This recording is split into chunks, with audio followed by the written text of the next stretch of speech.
Hi there, it's Josh from Copeland Technology Solutions, and today I just wanted to do a quick look at the Files section of Microsoft Teams.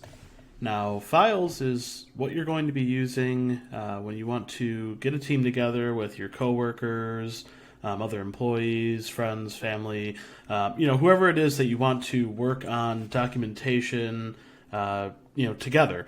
And Teams is a great way to work on documents together, collaborate, and have everything going as a team. Obviously, so as you can see here, I just kind of created a test team for filming videos.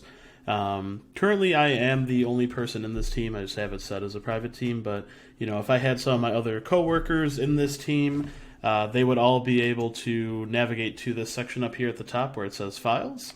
And you can see here I've actually already gone ahead and uploaded a few, quick documents for this video.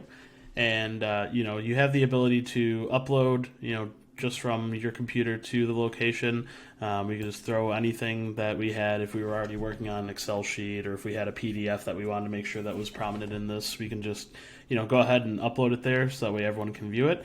But let's just go ahead. We'll just, I made this test document for the teams. I just kind of wanted to show, what we can have happen here. So as you can see, it's just a test document. So one of the cool things about this, when we're working on it in a Teams environment and we're working together with our coworkers, let's say I had, Jim, my fake coworker was also working on this document, and he was just typing just some words and some letters down here. There would actually be a little symbol here that would show me that he's actually working, and I'd be able to see him actually type in this document in real time. You have the ability to download a local copy. So let's say this document's done, you need to take it with you on the go. You can open it in a web browser. You can even open it in the desktop app, and there's actually a neat feature that I can show you here once we open this in the desktop.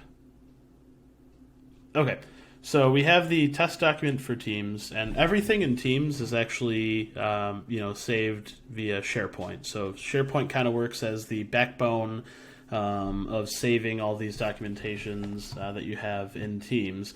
And the neat thing that you can do with it is you can actually look at previous versions. So if I go to version history here, let's say I accidentally typed over this and saved something like I wrote here. We can actually just go back to other versions, and you can see this is the version that I had before I accidentally typed that stuff. And you can even compare to the document that you had. So this is the one that the version that we opened up, and then this is the one that we were currently working on, which is super neat.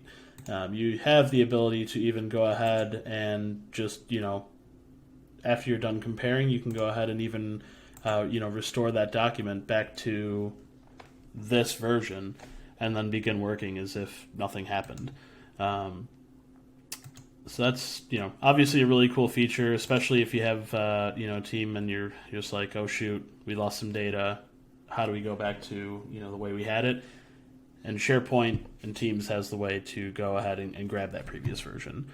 A nice thing that you can do once you're in the files as well is you can actually just start a brand new Word document, Excel workbook, PowerPoint, OneNote. You can do forms. So if I want to just start a new Excel document, we'll just call it Test Excel 2. And we'll just open up this document here, and I'll just type something in one of the random cells like E2. So we'll just go ahead, we'll close out of that. And as you can see, it's got it's kind of like a notification that it's currently syncing up here. It was modified a few seconds ago by myself. We can go ahead, click that, and when we bring ourselves back into the document, the word random in cell E2 should be there. And like I said, this saves in real time. It keeps track of versions.